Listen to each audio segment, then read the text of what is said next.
네, 오늘 저희들이 이제 사도행전 14장 후반부 말씀을 나누게 되는데, 이제 19절 말씀에 보면 그 유대인들이 나타납니다. 유대인들이 안디옥과 이고니온에서 와서 이렇게 무리를 충동을 합니다. 무리를 충동해서 참 그 충격적인 일이 벌어지는데, 그들이 돌로 바울을 치게 됩니다. 바울을 쳐서 이제 그들 생각에 죽었구나 라고 판단이 되어서 이제 바울을 시외로 끌어내치는 그런 일들이 일어나고 있습니다. 아마 이제 우리 성도님들 기억하시는 것처럼 이 사건이 일어나는 장소는 이제 지난주 살폈던 것처럼 루스드라라는 곳입니다. 루스드라. 그런데 이 루스드라에서 8절부터 18절까지 말씀에는 이제 바울을 통해서 나면서 한 번도 걸어보지 못했던 사람이 참 일어나게 됩니다. 그래서 그 모습을 보고 무리들이 몰려와서 이 사람들은 이제 인간의 모습으로 찾아온 신들이다 라고 이야기하면서 바울과 바나바에게 제사를 드리려고 했습니다. 그런데 지금 바로 그곳에서 어떤 일이 일어나느냐, 이제 바울을 돌로 치는 이런 일들이 펼쳐지고 있습니다. 저는 이제 이 말씀을 보면서 참 사람 마음이 이렇게도 이렇게 달라질 수 있구나. 바로 얼마 전까지 바로 이 참 사람은 인간의 모습으로 찾아온 신들이다 라고 하면서 제사 드리려고 했는데, 그런데 이제 몇 명 유대인들이 찾아와서 참 무슨 말을 했는지 성경은 기록하고 있지 않습니다. 그런데 이제 충동하고 그리고 선동하니까 바로 신으로 떠받들려고 했던 그 사람을 돌로 치게 되는 일들이 일어나고 있습니다. 그러니까 참 대중들의 마음이라는 것은 이렇게 급변하게 됩니다. 뭐 다른 말로 하면 자주 말씀드리는 거지만, 사람은 절대로 믿을 대상이 아닙니다. 믿을 대상. 사람은 사랑할 대상이지 믿을 대상이 아닙니다. 그래서 참 신으로 떠받들던 사람이 불과 얼마 지나지 않아서 무리들의 충동을 받아 돌로 바울을 치게 됩니다. 자, 그런데 이제 바울이 돌에 맞습니다. 돌에 맞아서 참 죽은 줄 알고 시외로 던져지게 됩니다. 그런데 20절에 보면 제자들이 이제 시외로 바울이 던져졌을 때 제자들이 둘러서 있었습니다. 바울 주위를 둘러서 있었습니다. 왜 둘러서 있었을까? 그건 뭐 다른 거 아니죠. 이제 바울이 아마 죽었을 것 같다. 그러면 이제 죽으면 막 이렇게 이제 돌아가시게 되면 결국은 우리가 그 장례를 치른다라든가 뭐 그런 것들을 해야 되잖아요. 그러니까 참 제자들은 바울 주위를 이렇게 둘러서 있었습니다. 그런데 또 그때 짧은 한 표현이지만 놀라운 일이 일어납니다. 바울이 일어납니다. 아주 짧은 표현입니다. 바울이 일어납니다. 돌에 맞아서 돌로 쳤던 사람도 또 둘러서 있던 제자들도 죽었다고 생각했던 그 바울이 참 일어나게 됩니다. 그러니까 하나님의 또 도우심이죠. 하나님의 그런 기적적인 도우심으로 이제 바울은 일어나게 됩니다. 일어나서 어떤 행동을 하는가 하면 그 루스드라에 들어갔다가 그 다음날 바나바와 함께 더베라는 곳으로 가게 됩니다. 저는 이제 이 19절 20절 말씀을 좀 묵상을 하면서 지금 바울이 이렇게 돌을 맞고 있습니다. 돌을 한번 그 장면을 한번 상상을 해보시면 좋겠습니다. 막 이렇게 죽이려고 돌로 막 치고 있습니다. 돌에 맞으면 뭐 피투성이도 되고, 그리고 맞다가 버티다가 결국은 쓰러지게 되고, 그리고 그 쓰러지게 되면 뭐 예를 들면 밟을 수도 있고 또 돌로 칠 수도 있고 막 이런 일들이 바울에게 일어났습니다. 저는 이제 이 말씀을 이렇게 묵상을 하다가 오늘날 우리 저도 그렇고 우리 성도님들 중에 누가 복음을 전하다가 바울과 같은 이런 돌에 맞는 이런 참 고통을 당하시는 분들은 아마 거의 없지 않을까라는 생각을 듭니다. 그렇지만 제가 이제 말씀을 묵상하다 보니까 어떤 생각이 드느냐, 우리는 복음 전하다가 돌은 안 맞지만 그래도 살다 보면 돌에 많이 맞습니다. 혹시 이제 우리 추석 보내셨는데 우리 여자분들 중에 혹시 시댁 가셨다가 돌 맞고 오신 분들 안 계시는지 모르겠어요. 그러니까 이거는 물질적인 돌이 아니고, 사실 이 물질적인 돌보다 더 무서운 건 사실 말입니다. 말 한마디로 끝낼 수가 있습니다. 그러니까 참 이렇게 어떤 여자분들은 뭐 시댁에 가서 맞을 수도 있고, 제가 이런 말을 얼핏 하니까 우리 부목사님들 하시는 말씀은, 요즘 목사님 돌은 시댁에서만 맞는 게 아니고 사위들은 처갓집에서도 자주 맞습니다, 뭐 이런 이야기를 하더라고요. 그러니까 이제 처갓집에 가서 또 한마디씩 들으면 막 그냥 만신창이가 되죠. 또 남자분들은 이제 참 직장 생활 하시면서, 저는 제가 가면 갈수록 요즘 뭐 소설이나 이런 거 좀 읽어보면 참 남자분들은 불쌍합니다. 그거는 진짜 우리 여자분들이 꼭 기억해 주셔야 됩니다. 왜 남자들이 큰 소리 집에 오면 치겠습니까? 밖에서 못 치거든요. 그러니까 집에서라도 안 치면 사람 넘어가죠. 제가 좀 요즘 이제 책들을 좀 읽어보면 갈수록 느끼는 게, 저도 그렇고 남자는 불쌍하다.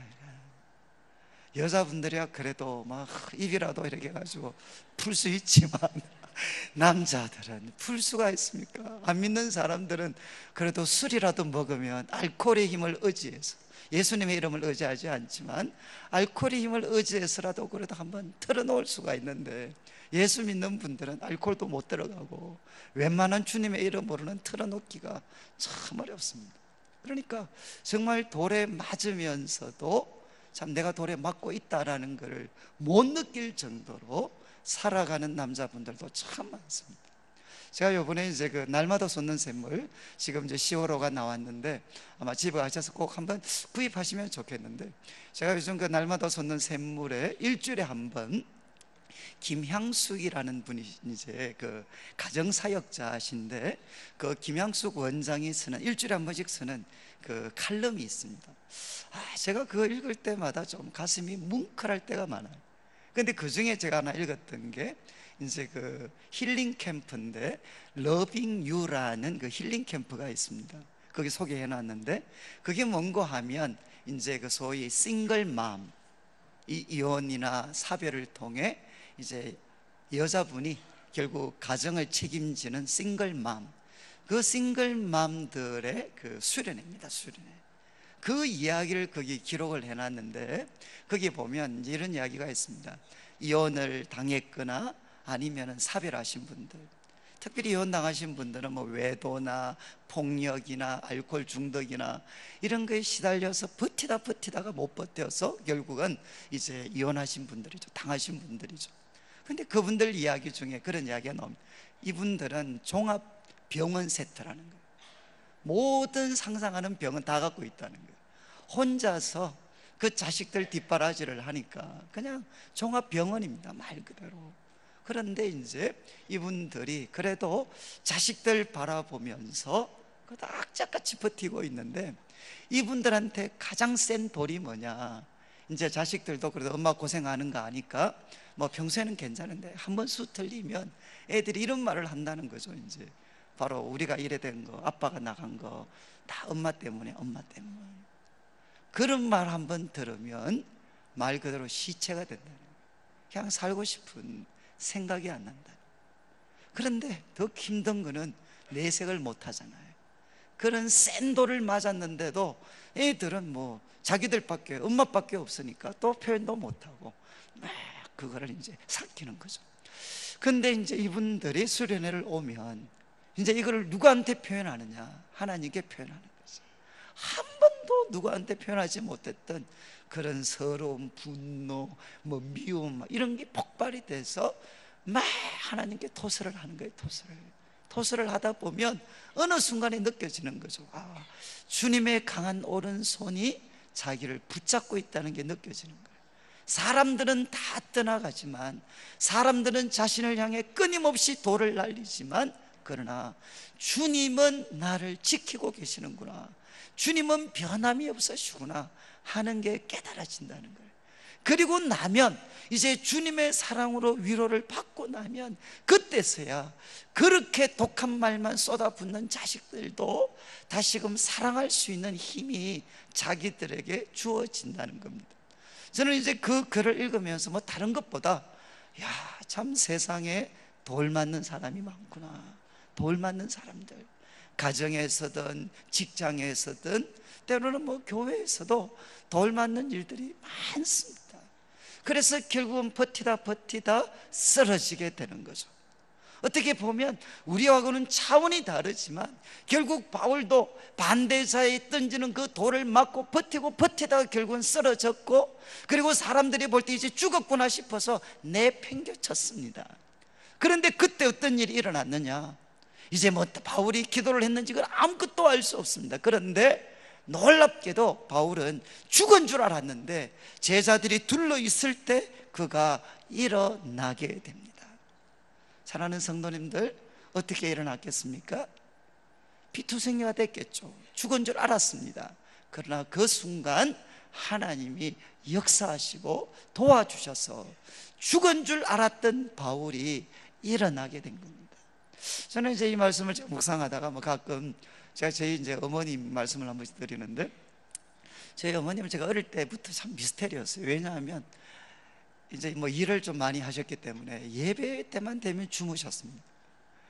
정말 시작되시면 주무셔서 마칠 때까지 주무셨어요. 그래서 제가 야, 대단하다. 그리고 이제 그래서 저는 막, 그리고 성경 좀 또 교사는 열심히 하셨으니까 또 교사할 때 꼭 저보고 아침에 가면 야, 성경 이제 공가 책 좀 읽어다오요. 그럼 제가 읽어드리면 처음부터 또 끝까지 주무셨어요. 그래서 저는 우리 어머님의 구원의 확신 이런 거 굉장히 의심을 하고 제가 그랬던 적이 있습니다. 근데 이제 한 번씩, 제가 지금도 교회에서 주무시는 분들을 보면 제가 잔소리를 못하는 게 꼭 우리 어머니 같다 라는 생각을. 근데 이제 어머님이 한 번씩 간증을 하셔요. 간증을 하시는데 무슨 간증을 하는가 하면 여러 가지 간증이 있는데 그 중에 하나가, 그 한 번은 이제 제가 그 대학 다닐 때죠. 이제 저쪽에 중구 쪽에 살 때인데 그때 이게 좀 길이가 빨랐어요. 그런데 이제 새벽에, 겨울에 새벽이었는데 그때 눈에서 넘어지셨어요. 미끄러지셔서. 그래서 지금 한 20년 지났는데 아직도 이제 지금 후유증이 있습니다. 아주 심한 후유증이 있는데 그 넘어지셨어요. 근데 어머님 말씀이 넘어지셨는데 사람이 아무도 없었어요. 그런데 일어나지를 못했어요. 그래서 참 그 추운 이제 겨울에 눈에 미끄러지셔서 넘어지셔서 일어날 수가 없었던 거죠. 근데 그때 이제 우리 어머니 하시는 말씀이 일어나지를 못하고 사람도 없고, 근데 그때 내가 어떻게 했느냐, 그때 기도를 했다는 거예요. 하나님, 내가 못 일어나면 우리 할매 밥은 누가 해주고 우리 아들 밥은 누가 해줍니까? 그래 기도를 했대요. 근데 놀랍게 그 기도 끝나자마자 그냥 일어나셨대요. 근데 그때 병원 가셨어야 됐는데 또 하나님의 치유를 너무 믿으셔가지고 지금 이제 막 약간의 후유증이 있으시지만, 제가 그때 그 말씀을 들으면서 야, 우리 어머니 노상 주무시는 줄만 알았는데 주무시는 분도 절대 우습게 생각하면 안 되겠구나. 그러니까 이런 뭐 제가 볼 때는 제가 이때까지 드렸던 어떤 기도보다도 이건 압권이었어요. 야, 하나님, 제 쓰러지면 우리 할매 밥은 누가 해줍니까? 아들 밥은 누가 해줍니까? 그러니까 이제 하나님께서 바쁘셔서 바로 고쳐주셨어요. 그래서 저는 다른 것보다 이런 어떤 하나님의 생기가 들어가면 사람이 살아납니다. 정말 돌에 맞아서 피투성이가 됐던 바울도 하나님께서 어떻게 역사하셨는지는 모르지만 하나님의 생기를 불어넣어 주시니까 살아났어요. 제가 지금 말씀드리고 싶은 것은, 저는 오늘 예배를 드리면서 명절 때 혹시 돌 맞으신 분들이 있으면 살아나게 되시기를 주님의 이름으로 축복합니다. 정말 주님은 신실하신 분이십니다. 우리가 볼 때는 길이 없는 것 같은데 하나님은 다시금 생기를 불어넣어 주셔서 일으켜 주십니다. 그런데 이제 더 감동적인 것은 일어나서 바울이 어떻게 하느냐, 이제 이제 여기 루스드라에 들어갔다가 그 다음 날 이튿날 더베로 떠나게 됩니다. 그리고 더베로 간 목적이 뭐냐, 소위 말해서 요양하기 위해서 간 게 아닙니다. 그곳에서 복음을 전하기 위해서 또 그곳에 갑니다. 성도님들, 더베라는 곳은 루스드라에서 약 한 97km 떨어진 곳입니다. 그러니까 우리로 말하면 한 250리길이죠. 250리길, 약 한 100km 정도 떨어진 곳, 또 그곳으로 바울이 가는 겁니다. 성도님들에게 좀 상상이 되십니까? 바울이 돌에 맞아서 하나님이 생기를 불어넣어 주셨지만 여전히 몸이 온전하지 못할 텐데, 그런데 또 그 다음날 눈 뜨자마자 더베라는 곳으로 걸어가게 됩니다. 그래서 사실 많은 우리 특별히 섬기시는 분들은 더베로 가는 바울, 이 모습에서 많은 영감을 받습니다. 한번 보십시오. 더베로 갑니다. 여러분, 제가 97km라고 말씀드렸는데, 제가 가끔 이제 10km를 뜁니다. 이렇게 10km 뛰면 가까운 거리가 아니거든요, 10km. 근데 어떤 분은 뭐 그래 이야기하더구만요. 이렇게 풀코스 뛰면 어느 정도냐, 회개하기로 작정하신 분들은 풀코스 한번 뛰어보시면 좋아요. 그러니까 처음부터 끝까지, 태어날 때부터 내 지금 나이까지, 어떤 분은 자기가 회개를 5번 해도 아직도 뛰고 있더라고요. 엄청나게 먼 거리입니다. 40km만 뛰도 엄청나게 먼 거리입니다. 저도 10km 뛰어보면 아무 생각 없이 뛰거든요. 뛰다 보면 거기에서 희노애락을 다 경험합니다. 속된 말로 감사한 분, 기쁜 일부터 시작해서, 죄송한 말이지만 죽일 놈 살릴 놈부터 시작해서 이 속에서 그냥 10km 뛰다 보면 다 나와요. 다 나와요. 온갖 생각을 뛰면서 다 합니다.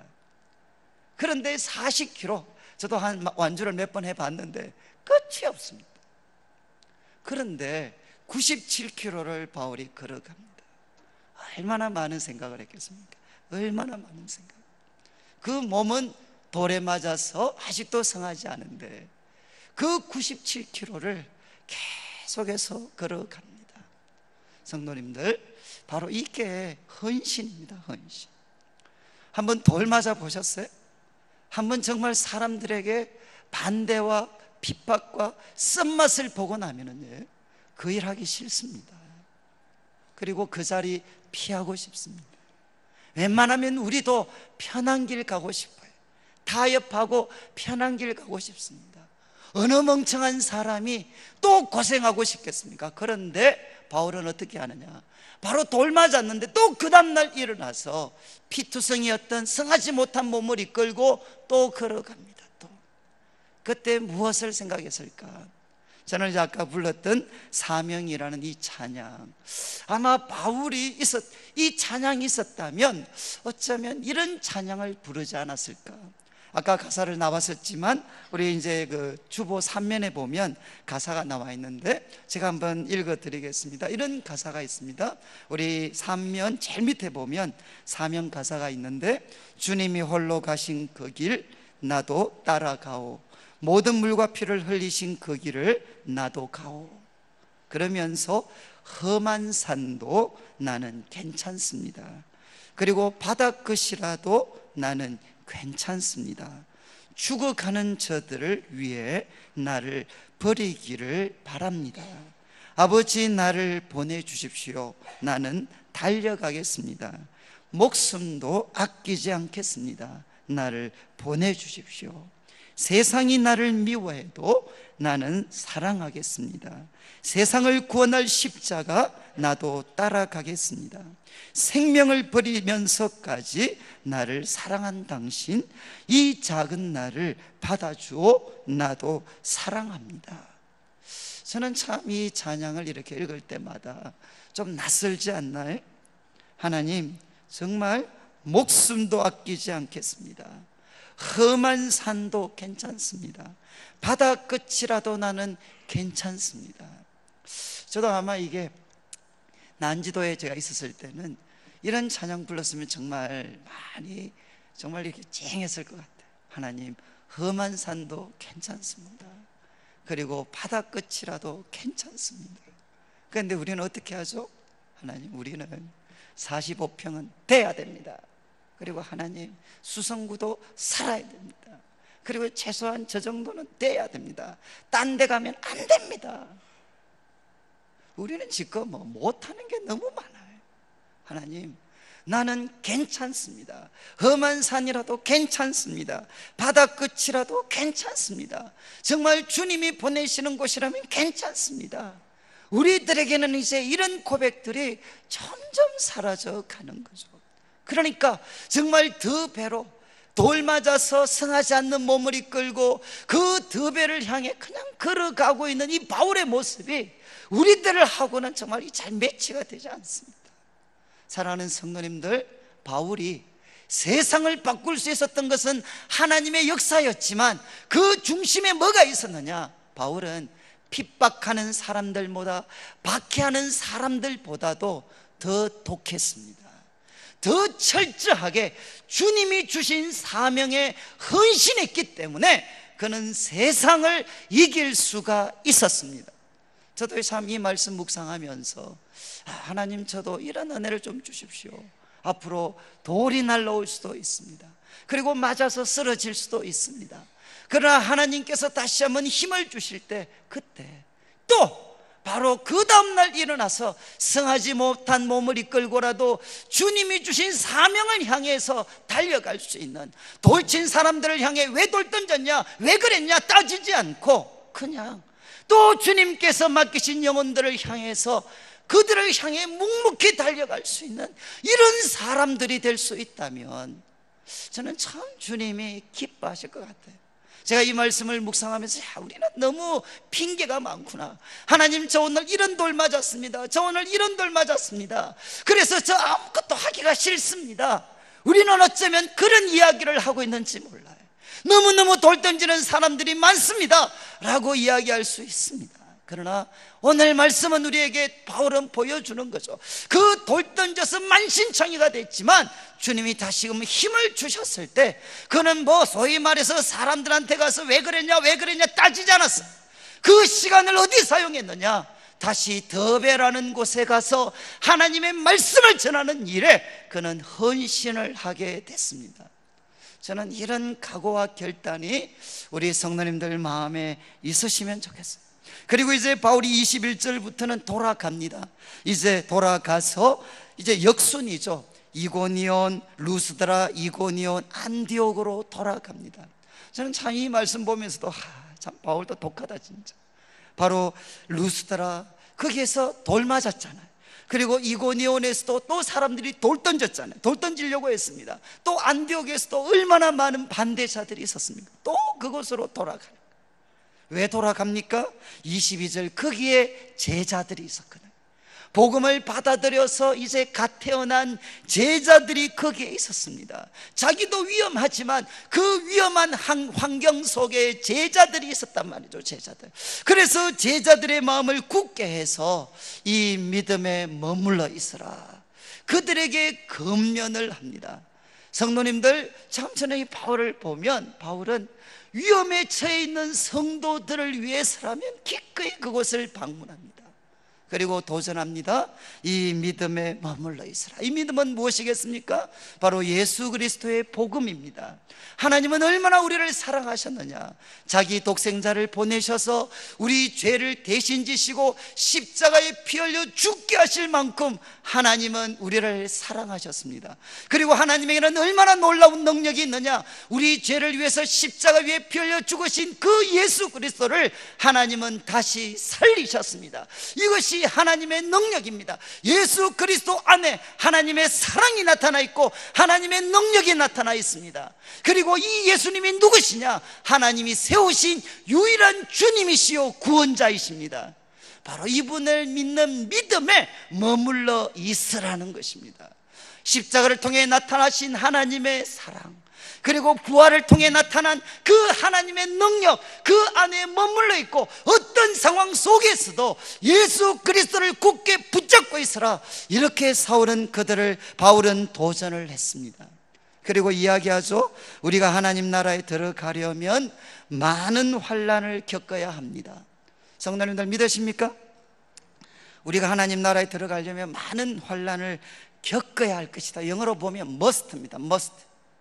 너희들은 하나님 나라 들어가려면 많은 환난을 겪어야 된다. 성도님들 어떻게 생각하시나요? 이런 구절이 좀 없으면 좋은데, 하나님 나라에 그냥 멀쩡하게 들어가면 좋잖아요. 환난 같은 거 좀 안 거치고 돌아가면 좋잖아요. 그런데 바울은 이야기합니다. 하나님 나라에 들어가려면 많은 환난을 겪어야 합니다. 그리고 또 디모데후서 3장에 이 사건을 언급하면서 경건하게 살고자 하는 자는 핍박이라는 것을 피할 수가 없습니다. 성도님들, 예수 믿는 사람들에게는 환난이라는 것은 피할 수가 없습니다. 제가 조금 다른 예지만 제가 말씀드렸는데, 제가 이제 처음 신학교를 가서 이제 내수동교회 대학부를 제가 섬길 때 한 2년 정도 지나고 나서 제 힘으로는 도저히 감당이 안 되는 문제가 생겼습니다. 그래서 기도도 많이 했고, 그리고 만나서 여러 번 이야기도 했는데 하면 할수록 문제가 더 꼬여서 이제 제가 도저히 방법이 없더라고요. 그래서 제가 이제 하나님, 여기서 제가 사역을 이제 그만둬야 됩니까? 이거 넘을 수가 없습니까? 근데 그때 이제 그래도 내가 한번 금식을 해보자. 그래서 이틀 정도 이렇게 금식을 했어요. 학교 다니면서 금식을 했는데, 그러니까 얼굴이 별로 좋지 않았습니다. 그때 우리 이제 제가 존경하는 한 선배가 제보고 이야기하셨어요. 내 얼굴이 왜 그러냐. 그럴 때 제가 지금 교회가 너무 힘들어서 제가 강조점을 금식하고 있습니다. 금식. 이렇게 말씀을 드렸어요. 근데 그 선배가 저보고 이제 하신 말씀이, 야 이놈아, 네 같은 놈이 대학부 전도사 하는데 문제가 생기는 게 당연하지. 그냥 밥 먹어라. 그래 이야기하다. 너무너무 기쁜 소식, 밥 먹어라. 그러니까 야 밥 먹어라. 그러니까 그건 너무너무 기쁜데 들으니까 기분 되게 나쁘더라고. 네 같은 놈이 대학부 전도사 하는데 문제가 생기는 게 당연하지. 뭐 그깟일로 굶고 그러냐. 그런데 그 말씀은 진짜 저한테는 하나님의 음성이었어요. 그때 제가 비로소 알게 됐어요. 이때까지 아무 탈 없이 저 같은 사람이 전도사로 내수동교회 대학부를 섬겼는데 아무 문제 없었던 게, 저는 그게 당연한 일인 줄 알았는데 그게 놀라운 은혜라는 걸 그때 알게 됐어요. 그리고 반대로 문제 생긴 거는 뭐겠습니까? 비로소 내 수준에 맞는 일이 생기게 된 거죠. 당연한 일이 벌어진 거죠. 그렇게 마음을 먹고 나니까 갑자기 식욕이 막 생기는 거예요. 빨리 밥 먹어야 되겠다, 그 생각밖에 안 나요. 그리고 밥을 먹었어요. 밥 먹고 나서 제가 고백을 했어요. 하나님 정말 죄송합니다. 주님이 이때까지 은혜를 주셔서 우리 대학부를 아무 탈 없이 인도해 주셨는데 그게 하나님의 놀라운 은혜였는데 저는 그게 당연한 걸로 생각했습니다. 그리고 이 문제 생긴 거, 이거 내 수준에 맞는 일인데 하나님이 마치 관심이 없고 능력이 없는 것처럼 제가 이렇게 탄식하고 절망하고 원망했습니다. 하나님 용서해 주십시오. 이제는 제 수준에 맞게 살겠습니다. 문제가 생기면 당연하고 문제가 없으면 그때부터는 내가 정말 기뻐하고 하나님 찬양하고 이거는 하나님의 놀라운 은혜라고 제가 간증하겠습니다. 그러면서 제가 그렇게 2주를 보냈어요. 문제 없으면 은혜로다, 은혜로다. 그리고 문제가 생기면 당연합니다. 내 수준에 맞는 일이 일어났습니다. 하나님 도와주십시오. 그렇게 2주 동안 그냥 한 거는 생각만 바꾸었어요. 평안한 것은 은혜요, 그렇지 못한 것은 내 수준에 맞다. 하나님 도우심 구하자.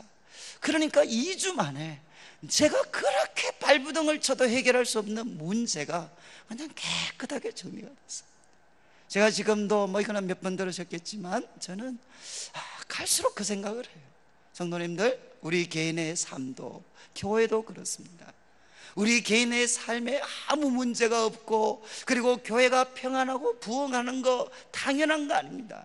그는 하나님의 특별한 은혜가 우리들에게 주어졌기 때문에, 하나님 우리를 긍휼히 여기시고 사랑하시기 때문에 주어진 결과입니다. 그런데 우리들의 삶에 환난이 있고 때로는 고난이 있고 어려움이 있습니다. 그는 뭐냐? 그는 우리 수준에 맞습니다. 그게 우리 수준에 맞는 일이요, 이 세상을 살면서는 그 어려움과 환난을 거쳐서 우리는 정금 같은 하나님의 사람으로 단련되어지고 그 어려움과 위기를 겪으면 겪을수록 어떻게 되느냐? 우리는 하나님을 새롭게 섬길 수 있는 기회가 주어지게 됩니다. 제가 요즘 이제 교회에 여러 가지 좀 일들이 있습니다. 그래서 저도 이렇게 머리도 좀 복잡하기도 하고 때로는 마음이 좀 불편할 때도 있습니다.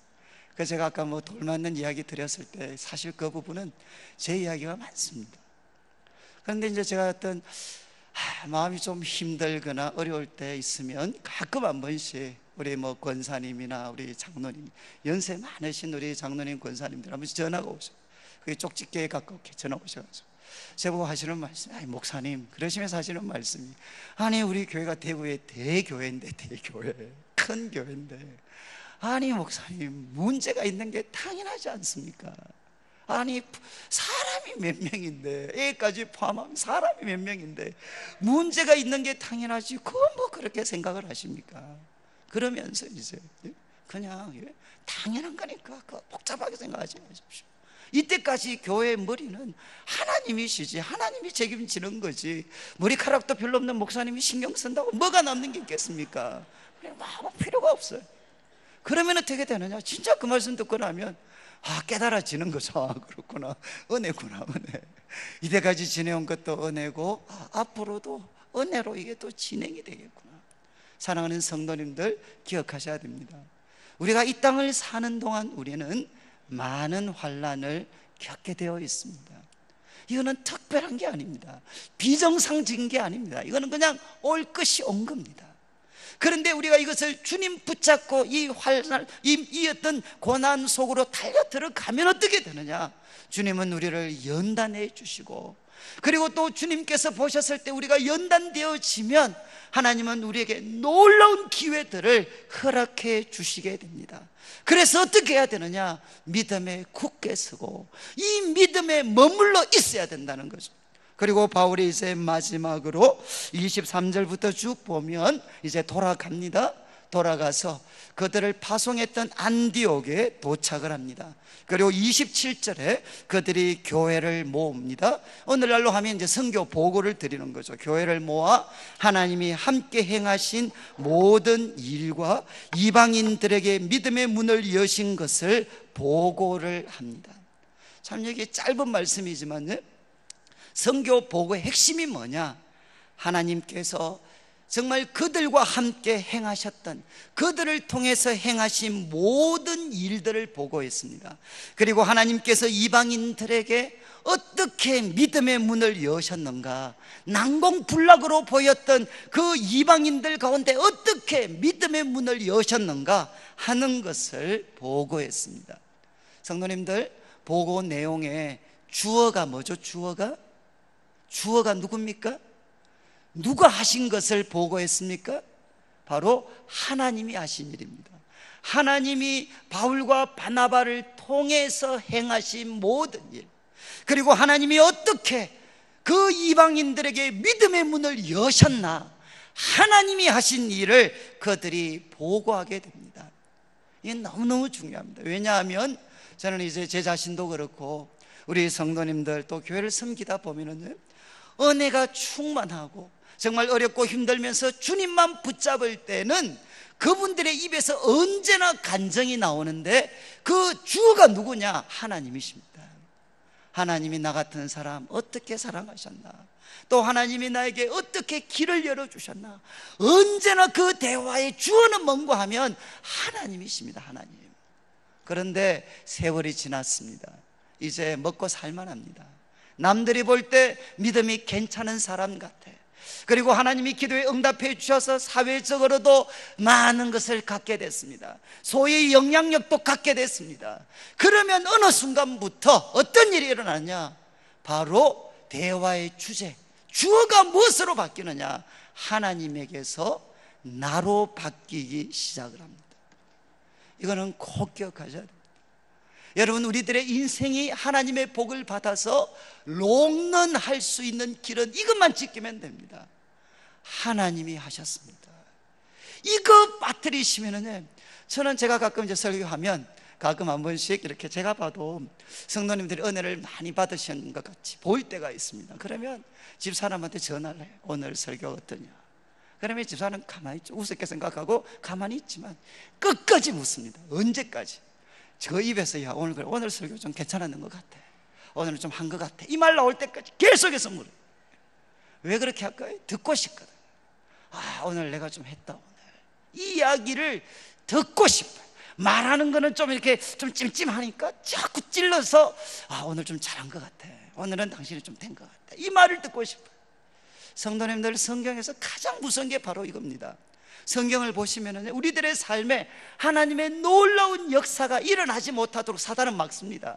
그런데 사단이 방심하는 사이에 하나님의 은혜를 주시면 우리들이 놀라운 은혜를 받아요. 그러면 마귀가 작전을 바꿉니다. 뭐로 바꾸겠습니까? 우리들의 입에서 하나님이 하셨다라고 하지 않고 내가 했다라고 말하게 하는 거예요. 이게 뭔가 하면 교만입니다.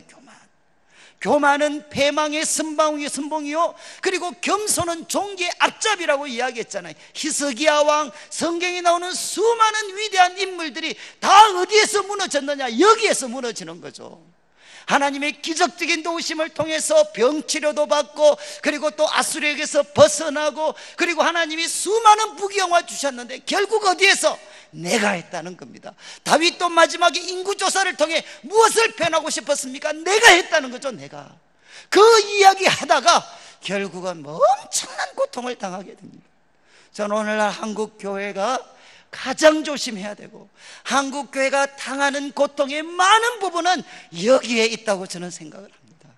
너무나도 많은 사람들이 바로 하나님께서 하셨는데 어느 순간부터 내가 했다는 거죠. 내가. 성도님들 기억하셔야 됩니다. 특별히 우리 엄마들, 자식 자랑만 하면 거품 물고 정신 못 차리시는 엄마들 꼭 기억하셔야 돼요. 애들을 위해서라도 하나님이 하셨어요. 하나님이. 내 자식이 잘나고 내가 뒷바라지 잘했어가 아니라 하나님이 도와주셨어요. 그리고 또 남편이 보기만 하면 너무너무 자랑스러운 분들, 그 남편을 위해서라도 하나님이 하셨습니다. 그리고 아내도 하나님이 하셨습니다. 교회도 하나님이 하셨습니다. 이거 우리가 놓치면 우리들의 삶에는 어떤 일이 날지 모릅니다. 저는 오늘 말씀을 마무리하면서 세 가지 말씀을 드렸습니다. 저는 우리가 또 명절을 보내면서 혹시라도 돌 맞은 분들 계신다면, 하나님, 바울을 살리셨던 주님, 저에게 하나님의 생기를 불어넣어 주십시오. 그리고 하나님이 주신 생기를 가지고 생명보다 귀한 사명에 다시금 헌신하게 해주십시오. 저는 우리 좀 권사님들, 또 장로님들, 안수주사님들도 이제는 좀 기도 좀 많이 좀 해주시면 좋겠어요. 기도 좀, 이제 우리 교회 이렇게 기도 이제 좀 선선해졌잖아요.